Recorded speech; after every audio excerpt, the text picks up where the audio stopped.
Salut à tous et bienvenue dans ma nouvelle vidéo. Aujourd'hui, je vais te parler de quoi? Je vais te parler d'un super mouvement que tu dois mettre absolument dans tes entraînements, le Pendlay. Donc, je viens de te le dire, le Pendlay. Le Pendlay, c'est quoi? Le Pendlay, c'est un mouvement très simple inventé par Glenn Pendlay. Donc, le mec, il a été vite fait pour le nom. Sur la même position que le soulevé de terre, donc la barre va être devant tes pieds. Tu vas saisir la barre avec tes deux mains, buste à 90 degrés, et tu vas tirer jusqu'à ta poitrine. Et tu vas relâcher et tu vas refaire le mouvement en partant du sol. Il n'y a pas de touch and go, il n'y a pas de tout ça. D'accord? Donc c'est un mouvement très fort, mais très technique à la fois. On va le voir après.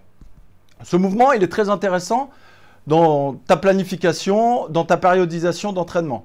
C'est-à-dire que tu peux très bien l'utiliser en hypertrophie, en puissance ou en force. Il n'y a pas de problème. Ensuite, il est aussi intéressant dans différents sports. Je vais te donner quelques exemples.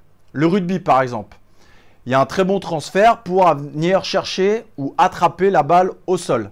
Dans les sports de combat type grappling ou jiu-jitsu brésilien, ou voire même dans le judo, ça va être intéressant en termes de transfert pour pouvoir prendre l'adversaire, le décoller un peu du sol pour engager soit une technique, soit un système de défense, etc. On ne va pas rentrer dans le détail. Ok? Mais aussi dans des sports où musculairement, on n'y voit pas quelque chose vraiment de transférable, mais plus pour la posture. Parce que je te rappelle quand même que la musculation, il y a une part de renforcement, d'accord, de transfert, mais aussi pour la santé. Et là, je te parle en l'occurrence de la posture. Donc, par exemple, dans la moto, moi, je le trouve intéressant pour régler tous ces problèmes des pilotes qui vont être pendant un certain moment dans une position pas très adéquate. On va rentrer un petit peu plus technique. Et ça tombe bien, ça t'intéresse et moi aussi. Le Pendlay fait partie du pattern de mouvement de tirage vertical. Donc ça, c'est pour essayer de faire toujours agoniste, antagoniste, différents patterns de mouvement pour pas toujours travailler de la même manière, pour avoir un corps idéal et surtout être un bon athlète. Ensuite, en termes de muscles, j'ai envie de te dire, tous les muscles vont être activés, à peu près comme dans tous les mouvements de musculation. Mais là où ça va être intéressant, ça va être la position. Je te rappelle, c'est comme la position du soulevé de terre. Ok, buste à 90 degrés, la barre est devant.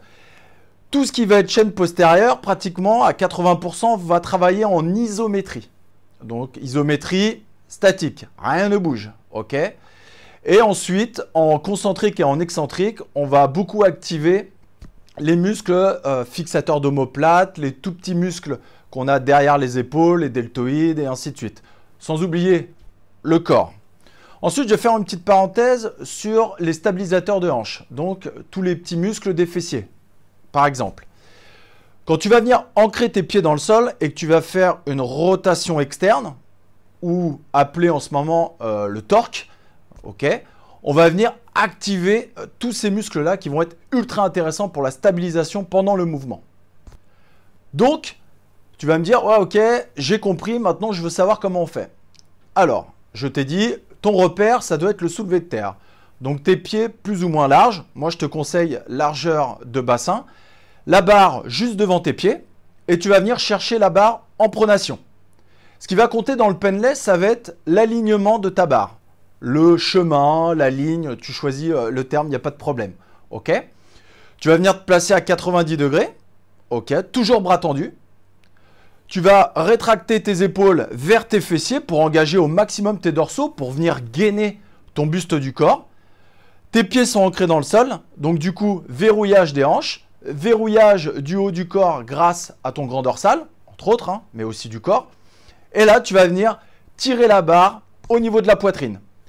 Ensuite, tu vas venir la relâcher sans mettre d'à-coup de hanche, sans mettre d'à-coup tout court, soit avec les bras, soit avec la nuque. Ok ? Ensuite, ce mouvement-là, il faut chercher à travailler lourd. En tout cas, c'est ma philosophie. Mais de vouloir mettre trop lourd, on va devoir engager de la vitesse. Et de la vitesse, il n'y a pas 36 solutions. Si on veut en mettre dans ce genre de mouvement, il va falloir engager les hanches. Donc, on va créer soit un mouvement de hanche, de swing, par exemple. Donc, je vais dire que ce n'est pas trop mauvais parce qu'on ne va pas se faire mal. Il faut juste le savoir. Ou alors, on va croire qu'on va soulever énormément et on va faire une rétroversion du bassin. Et là par contre, ça peut causer des petits dommages au niveau du dos. Ensuite, je vais te proposer des variantes, forcément. Donc les variantes, on peut utiliser avec des serviettes pour travailler en plus le grip. On peut travailler avec les kimonos. On peut travailler avec des fat grips. On peut travailler la largeur des mains. Donc il ne faut pas aller chercher trop haut parce qu'après, le grip risque de lâcher. Tout dépend de l'objectif que tu veux venir travailler avec ce mouvement. Voilà, on a fait le tour du Pendlay. Si tu as des questions, n'hésite pas à les mettre en commentaire. N'oublie pas de t'abonner à ma chaîne, ça me fera super plaisir et ma maman aussi. Je te dis à bientôt, ciao.